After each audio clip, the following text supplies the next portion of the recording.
नमो भगवते वासुदेवाय। जय श्री हरि विष्णु। भगवान विष्णु अपनी कृपा अपने समस्त भक्तों पे बनाए रखें। आज हम इस अंक में जानेंगे, श्रवण करेंगे वैशाख महीने के शुक्ल पक्ष की एकादशी मोहिनी एकादशी व्रत कथा, जो कि इस बार गुरुवार 8 मई 2025 को पड़ रही है। धार्मिक ग्रंथों और पुराणों में उल्लेख मिलता है कि समय समय पर भगवान विष्णु ने कई अवतार लिए, लेकिन श्री हरि के सभी अवतारों में मोहिनी अवतार अद्वितीय और विशेष है। भगवान विष्णु के कई अवतारों में मोहिनी ऐसा अवतार है जिसमें उन्होंने एक सुंदर स्त्री का रूप धरा था, जिसे देख दैत्य और दानव भी भ्रम में आ गए थे। मोहिनी अवतार का कारण था समुद्र मंथन, जो कि अमृत कलश के लिए देवताओं और दानवों के बीच हुआ था।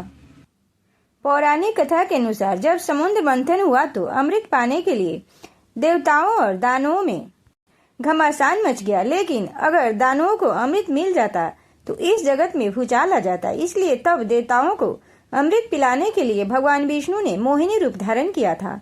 इस रूप को देखकर असुर मोह माया के जाल में फंस गए, जिसे भगवान विष्णु ने छल से सारा अमृत देवताओं को पिला दिया।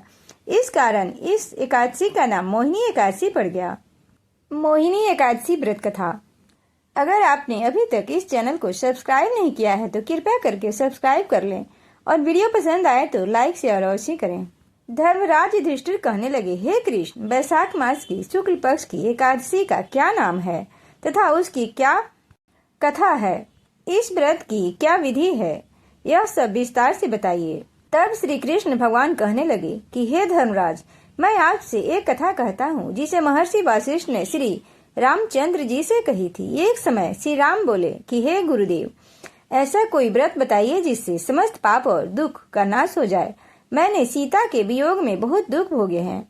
महर्षि वशिष्ठ बोले, हे राम, आपने बहुत सुंदर प्रश्न किया है। आपकी बुद्धि अत्यंत शुद्ध तथा पवित्र है। यद्यपि आपका नाम स्मरण करने से मनुष्य पवित्र और शुद्ध हो जाता है, तो भी लोकहित में यह प्रश्न अच्छा है। वैशाख मास में जो एकादशी आती है उसका नाम मोहिनी एकादशी है। इसका व्रत करने से मनुष्य सब पापों तथा दुखों से छुटकारा पाकर मोह जाल से मुक्त हो जाता है। मैं इसकी कथा कहता हूँ, ध्यान पूर्वक सुनो। सरस्वती नदी के तट पर भद्रावती नाम का एक नगरी में धूतिमान नाम का चंद्रवंशी राजा राज करता था। वहाँ धन धान से संपन्न व पुण्यवान धनपाल नामक वैश्य भी रहता था। वह अत्यंत धर्मालु और विष्णु भक्त था। उसने नगर में अनेक भोजनालय, प्याऊ, कुएं, सरोवर, धर्मशाला आदि बनवाए थे। सड़कों पर आम, जामुन, नीम आदि के अनेक वृक्ष भी लगवाए थे। उसके 5 पुत्र थे, सुमना, सद्बुद्धि, मेधावी, सुकृति और धृष्ट बुद्धि। इनमें से 5वां पुत्र धृष्ट बुद्धि महापापी था। वह पीतर आदि को नहीं मानता था। वह वेश्या, दुराचारी मनुष्यों की संगति में रहकर जुआ खेलता था और पर स्त्री के साथ भोग विलास करता था तथा मांस मदिरा का सेवन करता था। इसी प्रकार अनेक कुकर्मों से वह पिता के धन को नष्ट करता था। इन्हीं कारणों से त्रस्त होकर पिता ने उसे घर से निकाल दिया। घर से बाहर निकलने के बाद वह अपने गहने कपड़े बेचकर अपना निर्वाह करने लगा। सब कुछ नष्ट हो गया तो वैसे पुत्र का वेश्या और दुराचारियों साथियों का उसका साथ छोड़ दिया। अब वह भूख प्यास से अति दुखी रहने लगा। कोई सहारा न देख चोरी करना सीख गया। एक बार वह पकड़ा गया तो वैश्य का पुत्र जानकर चेतावनी देकर छोड़ दिया गया, मगर दूसरी बार फिर पकड़ गया। राजाज्ञा से इस बार उसे कारागार में डाल दिया गया। कारागार में उसे अत्यंत दुख दिए गए। बाद में राजा ने उसे नगरी से निकाल दिया। वह नगरी से निकल वन में चला गया। वहाँ वन पशु पक्षियों को मारकर खाने लगा। कुछ समय पश्चात वह बहेलिया बन गया और धनुष बाण लेकर पशु पक्षियों को मारकर खाने लगा। एक दिन भूख प्यास से व्यथित हुआ खाने के तलाश में घूमता हुआ कौंडिल्य ऋषि के आश्रम में पहुंच गया। उस समय वैशाख मास था और ऋषि गंगा स्नान करके आ रहे थे। उनके भीगे वस्त्रों के छींटे उस पर पड़ने से उसे कुछ सुबुद्धि प्राप्त हुई। सद्बुद्धि पाकर वह कौंडिल्य मुनि से हाथ जोड़कर कहने लगा कि हे मुनि, मैंने जीवन में बहुत पाप किए हैं।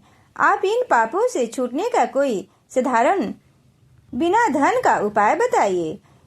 उसके दीन वचन सुनकर मुनि ने प्रसन्न होकर कहा कि तुम वैशाख शुक्ल पक्ष की मोहिनी एकादशी का व्रत करो, इससे तुम्हारा समस्त पाप नष्ट हो जाएंगे। मुनि के वचन सुनकर वह अत्यंत प्रसन्न हुआ और उनके द्वारा बताई गई विधि के अनुसार व्रत किया। हे राम, इस व्रत के प्रभाव से उसके पाप नष्ट हो गए और वह अंत में गरुड़ पर बैठकर विष्णु लोक को गया। इस व्रत के प्रभाव से मोह आदि सब नष्ट हो जाते हैं। संसार में इस व्रत से श्रेष्ठ कोई व्रत नहीं है। इसके महात्म्य को पढ़ने से अथवा सुनने से 1000 गोदान का फल प्राप्त होता है।